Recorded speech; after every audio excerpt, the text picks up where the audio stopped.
जय हिंद दोस्तों, स्वागत है आपका अपना चैनल टीचिंग करियर सेंटर में। तो देखिए दोस्तों, अभी जो है आपका एग्जाम डेट दे दिया था, उसी के दौरान हम जो है अभी इस डिस्कस कर दिया है। एलपी का एग्जाम डेट दिया है और आपका टेक्नीशियन का एग्जाम डेट दे दिया है और जो है आरपीएफ एसआई का भी एग्जाम डेट दे दिया है। और अभी कांस्टेबल का एग्जाम डेट नहीं दिया है, तो इसके लिए आपको कोई ज़रूरत नहीं है, बहुत जल्द इसका भी एग्जाम ले लिया जाएगा। तो अभी जो है हम लोग इसमें जो है 50 क्वेश्चन को देखेंगे। इसमें आपका जो हिस्ट्री, पॉलिटी, ज्योग्राफी, साइंस सभी का दोस्तों आपका बहुत ही अच्छे तरीके से प्रैक्टिस होने वाला है। तो चलिए हम लोग बिना देरी का शुरुआत करते हैं। तो जो भी विद्यार्थी अभी तक नहीं जुड़े हैं, फटाफट जुड़ जाइए और अपना सेशन को लाइक कीजिए। तो देखिए यहाँ पर से पहला क्वेश्चन आपके स्क्रीन पर दिख रहा होगा। पहला क्वेश्चन दिया है, मौर्य वंश का अंतिम शासक कौन था। मौर्य वंश का अंतिम शासक कौन था, ये चीज पूछा गया। अच्छा, मौर्य वंश का अगर बात करिएगा तो ये जो है 322 ईसा पूर्व से दोस्तों ये कब तक चले हैं, याद रखिएगा 185 ईसा पूर्व तक इनका शासनकाल चला है। और ये लगभग जो है बोल सकते हैं 137 वर्षों तक इनका कार्यकाल रहा है। अच्छा, मौर्य वंश का अगर बोलिएगा संस्थापक कौन था, तो याद रखिएगा चंद्रगुप्त मौर्य। कौन बोलिएगा दोस्तों, चंद्रगुप्त मौर्य बोलिएगा, ठीक है। चंद्रगुप्त मौर्य हो जाएगा मौर्य वंश का अंतिम प्रथम शासक। और अगर बात करिएगा, इसको बोल सकते हैं हम लोग संस्थापक। क्या बोलेंगे, संस्थापक। बस आप लोग ध्यान से बने रहिए, देखिएगा कितना अच्छे से आपका तैयारी होगा। उसके बाद इसका अंतिम शासक की बात करेगा तो वो हो जाएगा बृहद्रथ। कौन हो जाएगा दोस्तों, बृहद्रथ हो जाएगा। और बृहद्रथ का ही सेनापति होता है कौन दोस्तों, याद रखिएगा सेनापति होता है पुष्यमित्र शुंग। और इसके बाद जो है याद रखिएगा बृहद्रथ का इसका सेनापति ने मृत्यु कर देता है और इसके जगह पे शुंग वंश की स्थापना कर देता है। यहां से आपका क्वेश्चन पूछ रहा था मौर्य वंश का अंतिम शासक कौन था, तो ये हो जाएगा बृहद्रथ। कौन हो जाएगा, बृहद्रथ हो जाएगा। तो ये चीज एकदम आपको ध्यान देनी है, ठीक है। चलिए बढ़ते हैं हम लोग अगले प्रश्न की तरफ और नेक्स्ट क्वेश्चन को ध्यान से देखिए। नेक्स्ट क्वेश्चन देखिए क्या बोला गया, जैन साहित्य को समग्र रूप से क्या कहा जाता है। यानी जैन साहित्य को जो है समग्र रूप से क्या कहा जाता है, ये चीज बोला गया। देखिए बात करिएगा यहाँ पर जैन साहित्य। जैन साहित्य को समग्र रूप से हम लोग क्या बोलते हैं, तो आगम बोलते हैं। क्या बोलते हैं दोस्तों, तो बोलिएगा आगम बोलते हैं। आगम में दोस्तों याद रखिएगा 10 अंग होते हैं और जो है याद रखिएगा 12 उपांग होते हैं। क्या होते हैं, 12 उपांग होते हैं और 6 जो है प्रकीर्ण होते हैं। तो ये सब भी ध्यान रखिएगा, कई बार रेलवे जो है अंदर जाके क्वेश्चन भी पूछता है। इसको हम लोग क्या बोलेंगे, आगम। अच्छा, जैन धर्म का संस्थापक की बात करिएगा तो कौन हो जाएगा, जैन धर्म के संस्थापक अगर बात करिएगा तो ऋषभ देव हो जाएंगे। कौन हो जाएंगे दोस्तों, ऋषभ देव हो जाएंगे। वहीं अगर वास्तविक जोड़ दे इसमें शब्द तो कौन हो जाएगा आपका, तो याद रखिएगा ये हो जाएगा महावीर स्वामी। कौन हो जाएंगे दोस्तों, महावीर स्वामी हो जाएंगे, ठीक है, महावीर स्वामी। अच्छा, जैन धर्म में कुल कितने तीर्थकर हुए, तो याद रखना है आपको 24 तीर्थकर हुए, जिसमें कि प्रथम तीर्थकर का आपको यहाँ नाम रखना है ऋषभ देव, या इसको हम लोग आदिनाथ बोलते हैं। वही 24वें तीर्थकर या अंतिम तीर्थकर कौन हो जाएगा आपका, महावीर स्वामी हो जाएगा। तो इस तरह से दूसरा नंबर क्वेश्चन आपका क्लियर हो गया। बढ़िए हम लोग अगले प्रश्न की तरफ और नेक्स्ट क्वेश्चन को ध्यान से देखिए। मुगल सम्राट अकबर निम्नलिखित में से कौन सा वाद्य यंत्र बजाने में निपुण था। यहाँ पर से मुगल सम्राट की बात आ रहा है, तो थोड़ा सा मुगल बारे में जानिए। मुगल शासक का बोल सकते हैं कि संस्थापक कौन था, बाबर था। बाबर ने मुगल वंश का स्थापना कब किया था, तो याद रखिएगा इब्राहिम लोदी को हराकर पानीपत के प्रथम युद्ध में यानी 1526 ईस्वी जो है बाबर ने याद रखिएगा लोदी वंश के जगह पे मुगल वंश को स्थापित किया था। और इसका मूल रूप से अगर बोलिएगा तो ये 1707 तक चला था, इसके आगे भी चला था लेकिन मूल रूप से इतना तक ही चला था। तो वहीं पर दोस्तों अकबर की बात करेगा तो अकबर का कार्यकाल की बात करेगा 1556 से लेके बोल सकते हैं 1605 तक इनका कार्यकाल देखने को मिल रहा था। और इसी के बीच दोस्तों इसके दरबार में कौन रहता था, तानसेन रहते थे। कौन रहते थे, तानसेन रहते थे। और तानसेन को इसने जो है कंठी बिलास की उपाधि धारण करने के लिए बोला था। और ये जो है कौन चीज बजाते थे, तो याद रखिएगा नगारा बजाते थे। कौन बजाते थे दोस्तों, नगारा बजाते थे। नगारा का आप आकृति अगर सांकेतिक रूप से देखिएगा तो इस तरह से होता है, यहाँ पर इसको बजाया जाता है। वहीं अगर बात करिएगा एक जो है याद रखिएगा मुगल वंश में शासक होते हैं कौन दोस्तों, औरंगजेब होते हैं। कौन होते हैं, औरंगजेब होते हैं। और औरंगजेब जो है याद रखिएगा बीना वादक, इसको बीना बजाते हुए देखा गया है, ठीक है। तो यहाँ से आपका आंसर क्या हो जाएगा, ऑप्शन नंबर ए।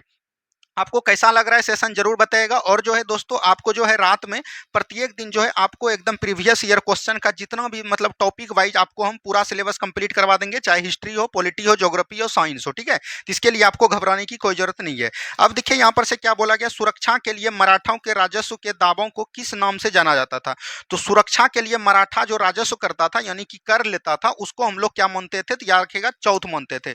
चौथ किसको बोलते थे, चौथ जो है जितना उपज होता था उनका 1/4 जो है याद रखिएगा मराठा शासक को दिया जाता था। मराठा शासक का संस्थापक की बात करेगा तो ये कौन हो जाएगा, शिवाजी हो जाएंगे। कौन हो जाएंगे दोस्तों, तो बोलिएगा शिवाजी हो जाएगा, ठीक है।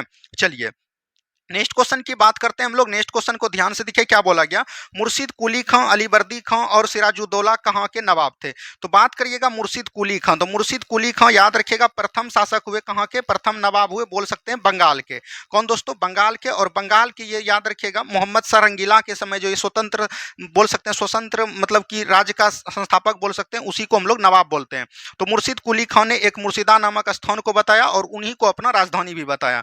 और अलीवर्दी खां, अलीवर्दी खां बोल सकते हैं कि ये भी दोस्तों बंगाल से संबंधित थे। और अलीवर्दी खां के संबंध में बोला जाता है, किसको जो बोला जाता है कि बंगाल का मतलब स्वर्ग इसी के शासनकाल में देखा गया, क्योंकि याद रखिएगा मुगलों को कर देना जो है इसी ने समाप्त किया था। और जो भी कर की राशि बचा उससे दोस्तों ये अपना जो है याद रखिएगा बंगाल को स्वर्ग के रूप में इसको देखा जाता है। सिराजुद्दौला को तो आपको पता होता है, ये बंगाल का एक नवाब ऐसा हुआ जिसके समय में याद रखिएगा 1757 में पलासी का युद्ध होता है, जो कि याद रखिएगा ब्रिटिश मतलब ब्रिटिश शासक और सिराजुद्दौला के बीच होता है, जिसमें कि सिराजुद्दौला की याद रखिएगा इनका जो है एक सेनापति होता है जिसका नाम रहता है मीर जाफर। मीर जाफर के धोखाधड़ी के कारण इसका मृत्यु हो जाता है और यहीं से ब्रिटिश मतलब शासन की प्रभुत्ता स्टार्ट होती है। तो ये सभी कहाँ से थे, तो बंगाल से थे। तो ये चीज ध्यान रखिए, ऑप्शन नंबर डी बिल्कुल राइट आंसर आपका हो जाएगा। ठीक है, चलिए नेक्स्ट क्वेश्चन की बात करिएगा। नेक्स्ट क्वेश्चन देखिए क्या बोला गया। अखिल भारतीय किसान सभा जिसकी बैठक विजय बाराम 1944 में हुई, निर्वाचित अध्यक्ष कौन थे। तो अखिल भारतीय किसान सभा जैसे ही आ गया तो इसका क्या हो जाएगा, स्वामी सहजानंद सरस्वती। स्वामी सहजानंद सरस्वती ने याद रखिएगा 1936 में जो है अखिल भारतीय किसान सभा का संगठन कहाँ पे किया था, तो याद रखिएगा लखनऊ में किया था। कहाँ पे किया था दोस्तों, तो लखनऊ में किया था। तो ये भी चीज ध्यान रखिएगा। और इनका एक बिहार में पुस्तक भी आया था, तो याद रखिएगा हुंकार, क्या बोलेंगे, हुंकार बोलेंगे, जो कि कई बार एग्जाम में देखने को मिला है। ठीक है, चलिए नेक्स्ट क्वेश्चन देखिए क्या बोला गया। नेक्स्ट क्वेश्चन है मैकाले की शिक्षा नीति कब लागू हुई थी। तो मैकाले का शिक्षा नीति कब लागू हुआ था, तो ये चीज ध्यान रखिएगा। एक अधिनियम आपको पता होगा 1813 का चार्टर अधिनियम, जिसमें कि बोला गया था कि शिक्षा पर प्रत्येक वर्ष जो है 10 लाख रुपए की खर्चा करेंगे, लेकिन इसका एक भी उपाय नहीं किया गया। उसके बाद दोस्तों इसके जगह पे 1833 का एक अधिनियम आता है। उसके दौरान याद रखेगा लॉर्ड मैकाले ने जो है 1834 के अधिनियम में एक अधिनियम लाता है और बोलता है कि भारत को शिक्षा जो है अंग्रेजी के रूप में प्रदान की जाएगी। और इसके बाद जो याद रखिएगा 1835 में जो है शिक्षा देना प्रारंभ करता है। तो यहां से क्या हो जाएगा, ऑप्शन नंबर बी बिल्कुल राइट आंसर आपका हो जाएगा। ठीक है, चलिए नेक्स्ट क्वेश्चन देखिए क्या बोला गया। 1857 में स्वतंत्रता संग्राम में किस राजवंश ने अंग्रेजों की सर्वाधिक सहायता की। ये ग्वालियर का सिंधिया हो जाएगा। क्या हो जाएगा दोस्तों, ग्वालियर का सिंधिया जो है सबसे अधिक जो है याद रखिएगा ब्रिटिश मतलब शासक का साथ दिया था ग्वालियर के सिंधिया ने। 1857 की शुरुआत कहाँ से स्टार्ट हुई थी दोस्तों, मेरठ से शुरुआत हुई थी। ये भी चीज ध्यान रखिएगा। और 1857 के एक ऐसा नेता हुए जो कि याद रखिएगा मतलब विद्रोह होने से पहले ही उनका जो है मृत्यु कर दिया गया, और वो कौन थे दोस्तों, मंगल पांडे थे। कौन बोलेंगे, मंगल पांडे थे। ये भी जानकारी आपको रहनी चाहिए। ठीक है, चलिए नेक्स्ट क्वेश्चन देखिए क्या बोला गया। नेक्स्ट क्वेश्चन है क्रांतिकारी जो हार्डिंग बम कांड में शामिल नहीं था। देखिए दोस्तों एक क्रांतिकारी जो हार्डिंग बम कांड में शामिल नहीं था, ये चीज ध्यान रखिएगा। तो आपको इसमें पता रहना चाहिए तृतीय दिल्ली दरबार। क्या बोलेंगे दोस्तों, तृतीय दिल्ली दरबार। तो तृतीय दिल्ली दरबार आपको कब हुआ था, तो ये आपको जानकारी रहना चाहिए। तो 1911 में। कब हुआ था, 1911 में। और इसी में याद रखिएगा जॉर्ज पंचम और मेरी आए थे। इसी ने दोस्तों यहाँ पर देखा कि बंगाल विभाजन लेकर काफी ज्यादा अति हो रहा है, इसने जो है बंगाल विभाजन को रद्द कर दिया। और याद रखिएगा भारत की राजधानी बोल सकते हैं, भारत की राजधानी का क्रम जो है उस समय बंगाल था, कलकत्ता था। उसके बाद जो है यहाँ पर से दिल्ली स्थानांतरित किया गया। दिल्ली जो है भारत का राजधानी कब हुआ है, ये भी ध्यान रखिएगा। 1 अप्रैल बोल सकते हैं 1 अप्रैल 1912 को स्थानांतरित हुआ है। भारत कलकत्ता से दिल्ली राजधानी बना है। इसी के दौरान याद रखिएगा एक दोस्तों ये कौन हुआ करते थे, लॉर्ड हार्डिंग द्वितीय। कौन हुआ करते थे वायसराय उस समय, लॉर्ड हार्डिंग द्वितीय हुआ करते थे। तो लॉर्ड हार्डिंग द्वितीय को रास बिहारी बोस ने, क्या बोलिएगा, रास बिहारी बोस ने, रास बिहारी ने बोला जाता है कि जब ये कलकत्ता से दिल्ली जाएंगे तो उसी पर बम फेंक दिया जाएगा। और उस बम में क्या होता है दोस्तों, बम जब फेंका जाता है लॉर्ड हार्डिंग पर तो लॉर्ड हार्डिंग जो है बच निकलते हैं। और उसके बाद दोस्तों रास बिहारी जो है सबसे मतलब कि बोल सकते हैं कि ये एक सेनानायक के रूप में काम करते हैं। लेकिन इसके साथ जो कौन करते हैं, मास्टर अमीर चंद और दोस्तों बालमुकुंद और अवध बिहारी, और एक होता है बिस्वंत विश्वास। कौन दोस्तों बोलेंगे, बिस्वंत विश्वास। और ये 4 व्यक्ति को जो है याद रखिएगा फांसी की सजा हो जाती है। लेकिन याद रखिएगा रास बिहारी जो है इसका जब पर्दाफाश होने लगता है तो ये जो है उस समय भागकर कहाँ चल जाते हैं, जापान। भागकर नहीं बोल सकते हैं, जापान चल जाते हैं, जो कि भारत का मतलब कि बोल सकते हैं उस समय इंग्लैंड का विरोधी रहता है जापान, और जापान से जाके ही वहां से नेतृत्व करते हैं। तो यहां पर से भगवती चरण बोहरा जो है कि नहीं होगा। तो ऑप्शन नंबर बी बिल्कुल राइट आंसर आपका हो जाएगा। ठीक है, चलिए नेक्स्ट क्वेश्चन देखिए क्या बोला गया, निम्नलिखित कथनों पर विचार कीजिए। तो निम्नलिखित कथनों पर चलिए हम लोग विचार करते हैं। वर्ष 1911 में हुई चीनी क्रांति का नायक साईनाथ सेन था, बिल्कुल ठीक। तो यहाँ पर याद रखना है चीनी क्रांति कब हुआ था, तो 1911 में। और इसी के क्रांति के बाद याद रखिएगा गणतंत्र पद्धति की स्थापना भी चीन में स्टार्ट हुई और इसके नायक कौन थे, साईनाथ सेन थे। ये बिल्कुल ठीक हो जाएगा। साईनाथ सेन ने 1905 में तुंग मेंग हुई पार्टी का गठन किया, ये भी बिल्कुल ठीक है। और वर्ष 1911 में क्रांति के बाद चीन में गणतंत्र, अभी तुरंत हमने बताया, ये तीनों का तीनों कथन आपका क्या हो जाएगा, सही हो जाएगा दोस्तों, ठीक है। चलिए नेक्स्ट क्वेश्चन देखिए क्या बोला गया था, पुनर्जागरण आंदोलन सबसे पहले शुरू हुआ था। तो पुनर्जागरण आंदोलन बात करिएगा इटली के फ्लोरेंस नामक जगह पे हुआ था। कहां पर दोस्तों, इटली के फ्लोरेंस में हुआ था। और इसको स्टार्ट किसने किया था, एक महान कवि थे दांते। कौन बोलिएगा, दांते था। और दांते ने ही इसको स्टार्ट किया था, ठीक है। चलिए नेक्स्ट क्वेश्चन की बात करिएगा, यूरोपवासी किस ग्रह की पूजा सुंदरता की देवी के रूप में करते हैं। तो यूरोपवासी जो याद रखिएगा शुक्र ग्रह की पूजा जो है सुंदरता की देवी के रूप में करते हैं, क्योंकि शुक्र ग्रह बहुत ही चमकीला ग्रह है और इसी के दौरान इसका सुंदरता देखने के लिए यूरोपवासी इसको भगवान के रूप में यानी देवी के रूप में रख के पूजा करते हैं। शुक्र ग्रह को याद रखिएगा भोर का तारा, शाम का तारा भी इन्हीं ग्रह को कहा जाता है, ठीक है। अभी अगर बात करिएगा वर्तमान में ग्रह कितने हैं दोस्तों, वर्तमान में ग्रह 8 है। कितने हैं दोस्तों, 8 ग्रह। और इस सभी ग्रहों में एक ऐसा मंगल ग्रह है जहां पर दोस्तों मनुष्य का जीवन यापन हो सकता है, ठीक है। चलिए नेक्स्ट क्वेश्चन देखिए क्या बोला गया, ये दोस्तों जनजाति है और ये राज्य है। तो आपको गदसी जनजाति कहां पर रहते हैं, हिमाचल प्रदेश में, तो ये तो 2 हो जाएगा। टोडा जनजाति याद रखेगा तमिलनाडु के नीलगिरी क्षेत्र में रहते हैं, तो ये हो जाएगा 4। खासी मेघालय में रहते हैं, ये आपको हो जाएगा 1। और नागा जनजाति मणिपुर में रहते हैं, तो ये हो जाएगा 3। यानी 2, 4, 1, 3 देख लीजिए कहां पर है, ऑप्शन नंबर डी में है। ऑप्शन नंबर डी बिल्कुल राइट आंसर आपका हो जाएगा। सभी को समझ में आ रहा है। बढ़ते हैं हम लोग अगले प्रश्न की तरफ। नेक्स्ट क्वेश्चन को ध्यान से देखिए, मयूरभंज खौने किसके लिए जानी जाती है। तो मयूरभंज खौने याद रखेगा लो एस के लिए जानी जाती है और ये कहां पर है, उड़ीसा में। कहां पर है, उड़ीसा में। कोयला जो याद रखेगा ये झारखंड का रानीगंज जो है ये किसके लिए प्रसिद्ध है, बोल सकते हैं रानीगंज, ये जो है आपको बोल सकते हैं कि ये कोयला के लिए प्रसिद्ध है। तांबा जो याद रखेगा राजस्थान का खेतरी, क्या बोलिएगा दोस्तों, राजस्थान का खेतरी जो है ये किसके लिए प्रसिद्ध है, ये तांबा के लिए प्रसिद्ध है। सोना याद रखेगा कर्नाटक का कोल्ड फील्ड, क्या बोलिएगा, कर्नाटक का कोल्ड फील्ड जो है ये सोना के लिए प्रसिद्ध है, ठीक है। नेक्स्ट क्वेश्चन की तरफ बढ़िए। नेक्स्ट क्वेश्चन को ध्यान से देखिए क्या बोला गया। नेक्स्ट क्वेश्चन है गंगा की सबसे पश्चिमी तथा पूर्वी सहायक नदी कौन है, यानी कि गंगा की सबसे पश्चिमी और पूर्वी सहायक नदी कौन है। देखिए दोस्तों गंगा नदी यहाँ से निकलती है, ठीक है। गंगा नदी यहाँ से निकलती है, तो ये आपका हो गया पश्चिम वाला भाग और ये आपका हो गया पूरा वाला भाग। जब दोस्तों भारत में देखिएगा सांकेतिक रूप से इस तरह होता है, तो यहाँ से दोस्तों गंगा नदी निकलती है। तो यहाँ पर से सबसे पहले दोस्तों इनका कौन होता है, पश्चिम में रामगंगा होता है, क्या होता है, रामगंगा। उसके बाद बात करिएगा तो कौन होता है, गोमती होता है। कौन होता है दोस्तों, गोमती। उसके बाद कौन होता है, घाघरा होता है। कौन होता है दोस्तों, घाघरा होता है। उसके बाद बात करिएगा तो कौन होता है, बूढ़ी गंडक होते हैं। कौन होते हैं, बूढ़ी गंडक होते हैं, ठीक है। उसके बाद इनका कौन नदी आता है, याद रखिएगा कोसी नदी आता है। उसके बाद सबसे पूरब में कौन नदी आता है, तो महानंदा नदी आती है, ठीक है। ये चीज़ ध्यान रखिएगा, यही दोस्तों आपका क्रम हो गया। तो यहाँ पर से क्या बोला गया, सबसे पश्चिमी सदा सबसे पूर्वी। तो सबसे पश्चिमी में देखिए सहायक नदी कौन है, रामगंगा। सबसे पूर्वी में कौन है, महानंदा। तो यही हो जाएगा रामगंगा तथा महानंदा। तो ऑप्शन नंबर ए बिल्कुल राइट आंसर आपका हो जाएगा। और दोस्तों गंगा नदी की अगर लंबाई की बात करेगा तो ये लगभग 2525 किलोमीटर में फैली हुई है। तो ऑप्शन नंबर यहाँ से क्या हो जाएगा, ऑप्शन नंबर ए बिल्कुल राइट आंसर आपका हो जाएगा, ठीक है। चलिए नेक्स्ट क्वेश्चन देखिए क्या बोला गया, प्रति 1000 पुरुषों पर महिलाओं की संख्या क्या कहलाता है, तो लिंगानुपात कहलाता है। और अगर बात करिएगा अभी भारत का लिंगानुपात कितना है दोस्तों, भारत का लिंगानुपात अगर वर्तमान में 943 है। कितना है दोस्तों, 943 है। ये भी चीज़ एकदम आपको ध्यान रखनी है। वहीं सबसे अधिक बात करिएगा कहाँ की लिंगानुपात है, केरल राज्य का है। कहाँ का है, केरल का। और सबसे कम बात करिएगा तो ये कहाँ का है, हरियाणा का है। कहाँ का है, हरियाणा का है। ये आपको ध्यान रखनी चाहिए, ठीक है। चलिए नेक्स्ट क्वेश्चन देखिए क्या बोला गया, ये अभ्यारण्य है और इसको आपको मिलाना है। देखिए बांदीपुर कहाँ पर है दोस्तों, कर्नाटक में है, तो ये हो जाएगा 2। मेलघाट कहाँ पर है दोस्तों, तो महाराष्ट्र में है, तो ये हो जाएगा 4। बुक्सा कहाँ पर है, बुक्सा टाइगर रिजर्व जो है याद रखिएगा पश्चिम बंगाल में, तो ये हो जाएगा 1। और पखुई कहाँ पर है, अरुणाचल प्रदेश में, तो ये हो जाएंगे 3। यानी 2, 4, 1, 3 हो जाएंगे। तो आप मिला लीजिए, ऑप्शन नंबर बी बिल्कुल राइट आंसर आपका हो जाएगा, ठीक है। चलिए नेक्स्ट क्वेश्चन देखिए क्या बोला गया, झारखंड में झूम कृषि को क्या कहा जाता है। देखिए झूम कृषि कौन करते हैं, तो जितने भी जनजाति लोग बढ़ते होते हैं, मतलब कि बोल सकते हैं वो झूम कृषि। झूम कृषि याद रखिएगा ये आपका भारत हो गया। भारत का जो ये पूर्वोत्तर राज्य है इसको हम लोग यहाँ पर कृषि को क्या बोलते हैं, झूम कृषि बोलते हैं। कृषि वह प्रकार का होता है जो कि जंगल के काट कर, जंगल को साफ करके वहाँ पर कृषि किया जाता है। जो वहाँ की फिर उर्वरा शक्ति मर जाती है तो फिर जो है दूसरे जगह पे जाके जंगल को काटते हैं, उसी को बोलते हैं कृषि, झूम कृषि के रूप में जाने जाते हैं। और पूर्वोत्तर भारत के जितने राज्य हैं वहाँ पर कृषि को क्या बोला जाता है, झूम कृषि, और यही झूम कृषि को अलग अलग राज्य में अलग अलग बोला जाता है। वहीं पर बात करिएगा झारखंड में क्या बोला जाता है दोस्तों, तो इसको कोरबा बोला जाता है। पलामू कहाँ पर बोला जाता है, ये चीज़ ध्यान रखिएगा, मणिपुर में बोला जाता है। वहीं अगर दीफा की बात करिएगा तो ये तो आपको छत्तीसगढ़ में भी बोला जाता है, और आपको याद रखिएगा एक अंडमान निकोबार में भी बोला जाता है।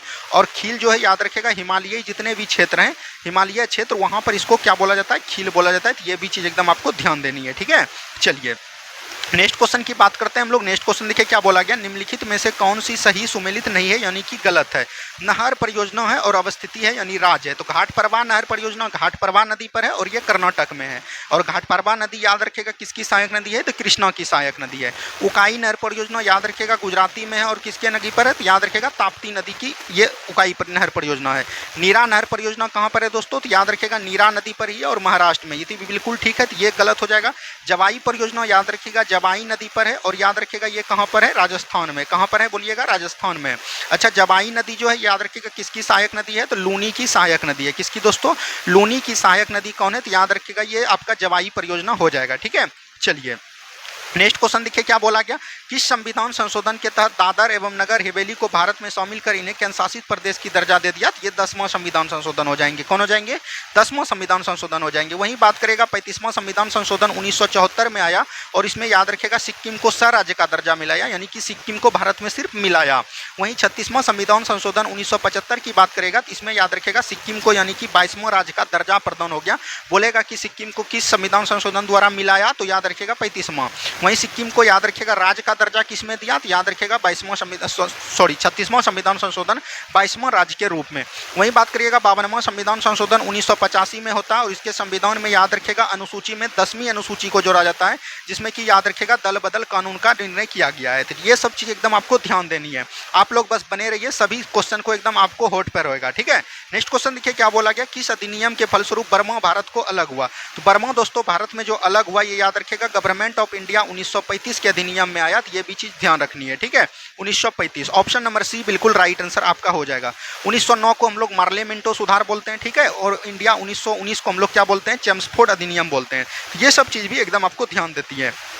चलिए नेक्स्ट क्वेश्चन की तरफ पढ़िए। नेक्स्ट क्वेश्चन देखिए क्या बोला गया, उन मौलिक अधिकारों का चयन करें जो भारतीय नागरिक को प्राप्त है परंतु गैर नागरिक को प्राप्त नहीं है। देखिए भारत दुनिया में जितने भी देश हैं वहाँ पर दो प्रकार के नागरिक होते हैं, एक होते हैं गैर नागरिक, एक होते हैं वहाँ के नागरिक। अगर भारत का आप नागरिक हैं तो भारतीय नागरिक हुआ, और विदेशी जो हुआ उसको हम लोग बोलेंगे क्या, गैर नागरिक बोलेंगे। तो याद रखिएगा भारत में याद रखिएगा भारतीय ऐसे अनुच्छेद हैं मौलिक कर्तव्य जिसको हम लोग बोलते हैं मूल अधिकार, मौलिक अधिकार की चर्चा याद रखिएगा संविधान के भाग 3 में है और ये अनुच्छेद 12 से लेकर 35 तक इसका वर्णन किया गया। तो इसमें जो कुछ अनुच्छेद ऐसे हैं जो कि सिर्फ भारतीय को ही प्रदान है, वो कौन कौन है याद रखिएगा, 15 हो गया, 16 हो गया, 19 हो गया, 29 हो गया और 30 हो गया, ठीक है। तो ये 5 अनुच्छेद जो है सिर्फ भारतीय को ही मतलब कि बोल सकते हैं प्रदान है।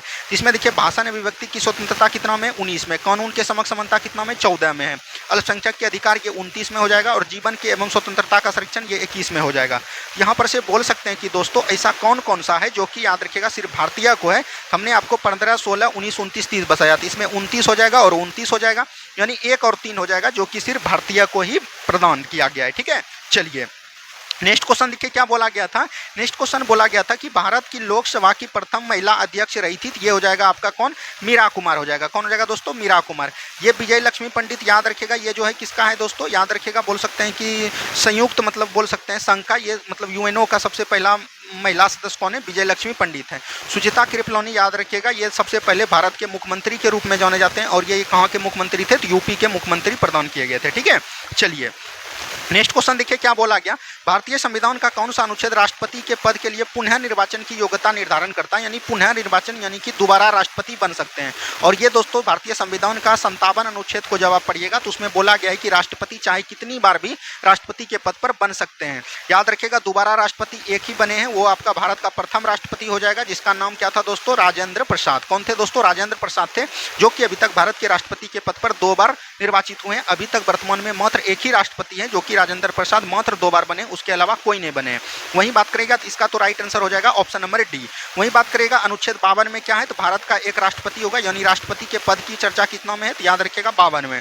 वहीं बात करेगा 54 में तो राष्ट्रपति का किस तरह से चुनाव होगा, यानी कौन कौन भाग लेंगे, तो याद रखिएगा इसमें जो है निर्वाचन मंडल के बारे में बताया गया। किसमें दोस्तों, निर्वाचन मंडल के बारे में बताया गया। और अनुच्छेद 55 की बात करेगा तो इसमें जो है याद रखिएगा निर्वाचन विधि के बारे में बताया गया कि किस तरह से राष्ट्रपति का चुनाव होता है। एकल संख्या मत प्रणाली के आधार पर इनका चुनाव देखने को मिलता है। ठीक है, तो ऑप्शन नंबर यहाँ से डी बिल्कुल राइट आंसर हो जाएगा। चलिए दोस्तों, आप लोग को सेशन कैसा लग रहा है ये भी आपको कमेंट करके बतानी है।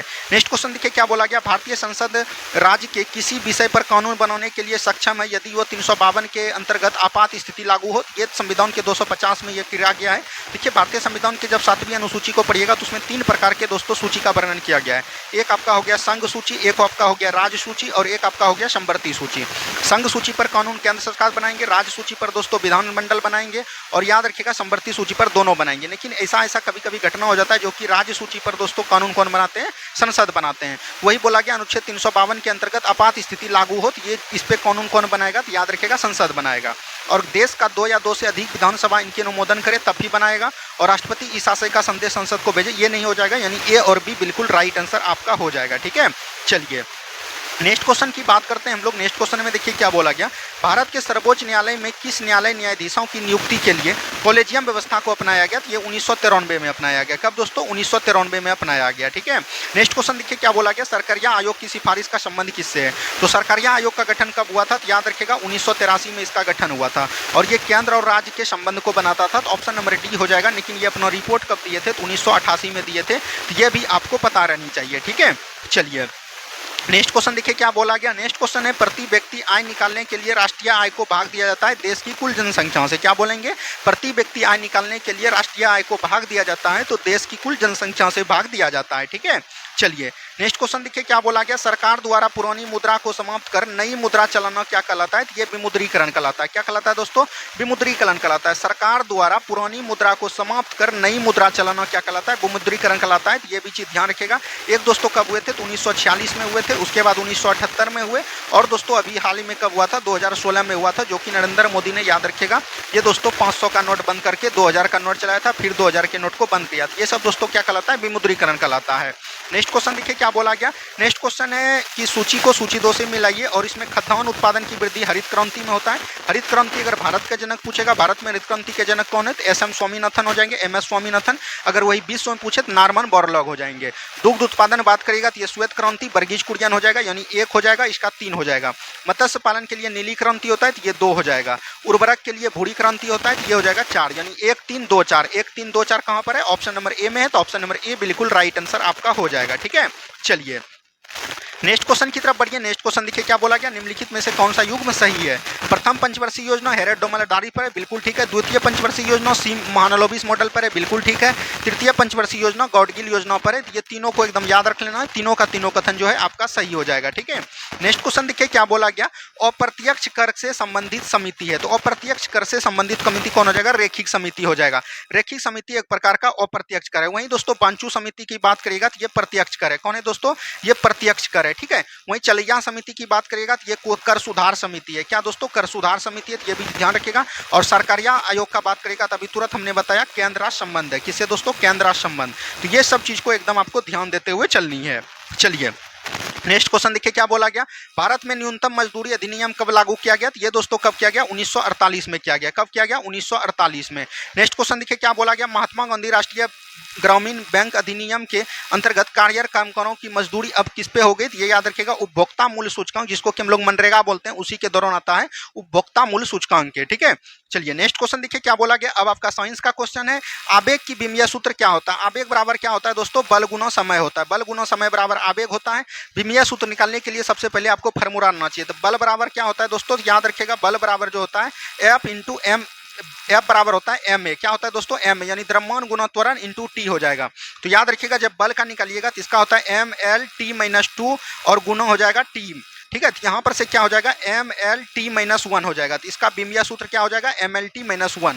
ऑप्शन नंबर डी बिल्कुल राइट आंसर आपका हो जाएगा। ठीक है, चलिए नेक्स्ट क्वेश्चन देखिए क्या बोला गया, निम्नलिखित में से कौन सा घर्षण बल अधिकतम है। देखिए घर्षण बल जो है 3 प्रकार के होते हैं। क्या स्थितिक घर्षण, एक होते हैं दोस्तों बेलन घर्षण, गतिज घर्षण। गतिज घर्षण के अंदर ही आता है बेलन घर्षण, जिसको कि हम लोग दौलनी घर्षण भी बोलते हैं। क्या बोलते हैं, दौलन गति। ठीक है, यह भी चीज ध्यान रखिएगा। तो सबसे अधिक जो होता है सीमांत घर्षण होता है।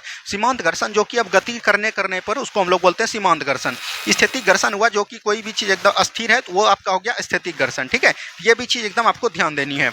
नेक्स्ट क्वेश्चन देखिए क्या बोला गया, अच्छे उत्सर्जक अच्छे अवशोषक भी होते हैं। तो ये किरचॉफ का नियम है। किसका नियम है दोस्तों, किरचॉफ का नियम है। ठीक है, चलिए नेक्स्ट क्वेश्चन देखिए क्या बोला गया, विशिष्ट प्रतिरोध का एसआई मात्रक क्या होगा। देखिए यहाँ पर विशिष्ट प्रतिरोध की बात की है।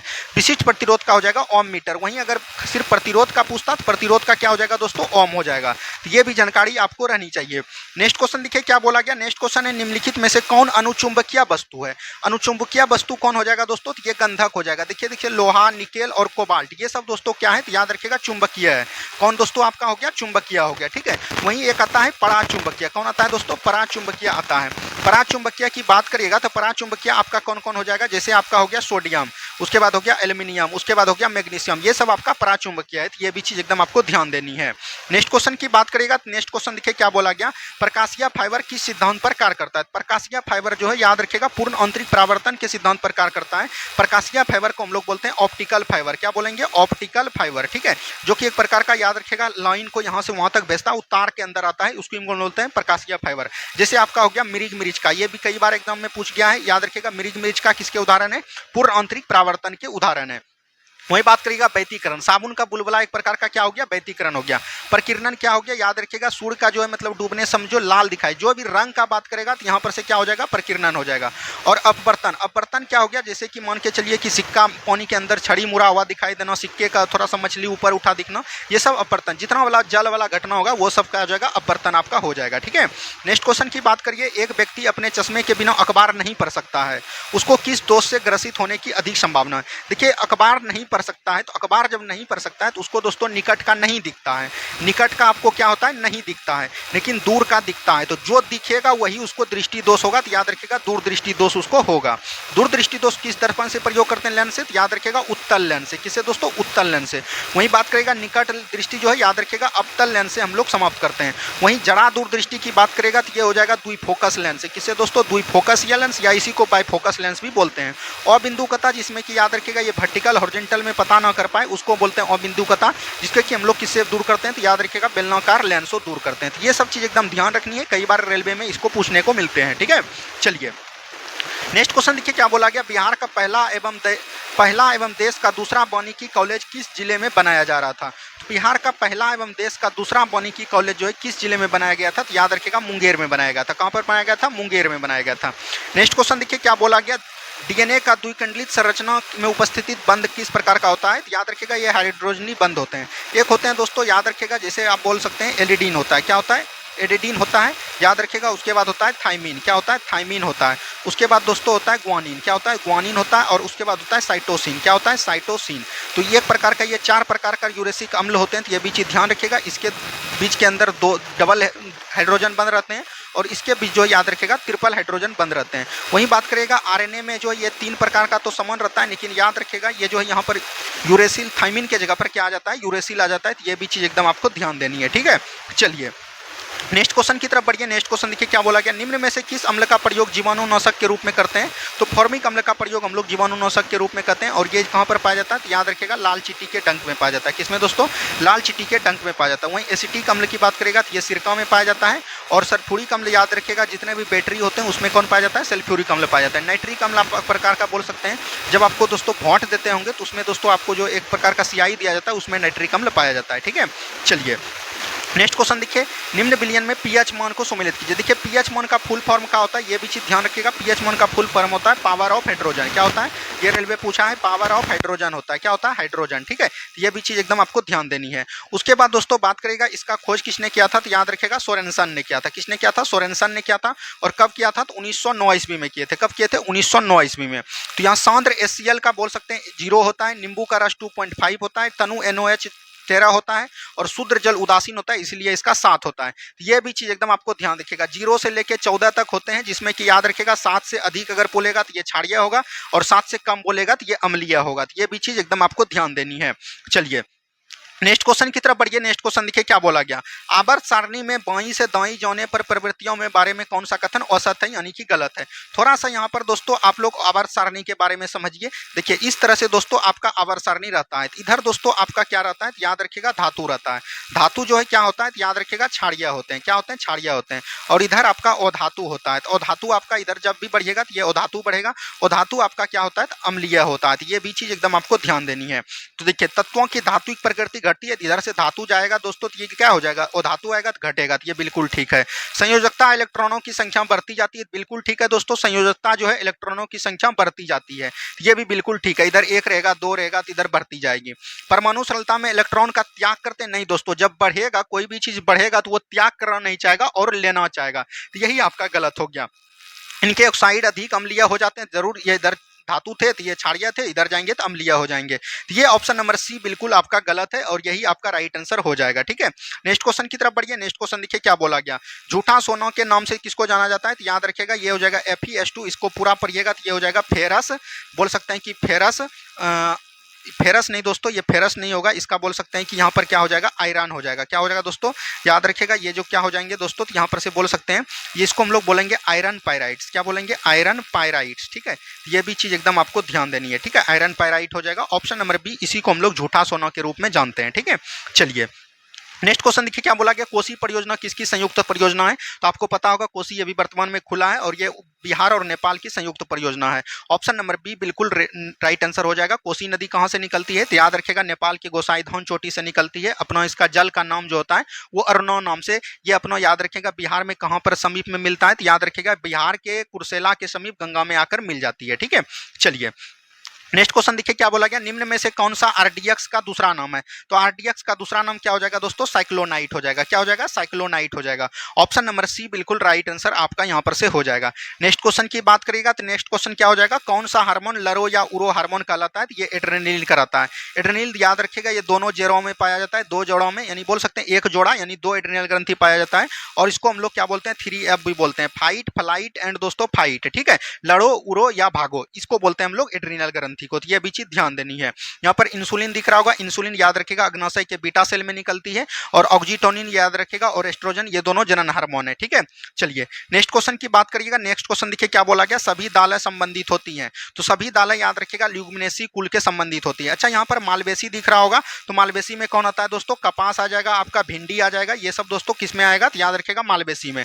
ग्रेमिनी में जितने भी अनाज वाले पौधे मतलब अनाज वाले होते हैं तो वो सब ग्रेमिनी कुल में आते हैं। कुर्सी फेरी में आपका सरसों आ जाएगा। क्या आ जाएगा, सरसों आ जाएगा। तो दोस्तों ये था आपका 50-51 क्वेश्चन जो हमने आपके बीच करवाया। इसमें दोस्तों एलपी और दोस्तों बोल सकते हैं टेक्नीशियन और आरपीएफ एसआई का प्रीवियस ईयर क्वेश्चन सभी था जो कि हमने आपको करवाने का प्रयास किया। उम्मीद है कि आप लोगों को वीडियो बहुत ही अच्छा लगेगा। अगर दोस्तों डेली वीडियो आपको अच्छा लगे, डेली चाहिए तो कमेंट कीजिए, लाइक कीजिए और दोस्तों वीडियो को सब्सक्राइब, चैनल को सब्सक्राइब भी जरूर कीजिए। धन्यवाद, मिलते हैं हम लोग दूसरे प्रैक्टिस सेट में। जय हिंद, जय भारत।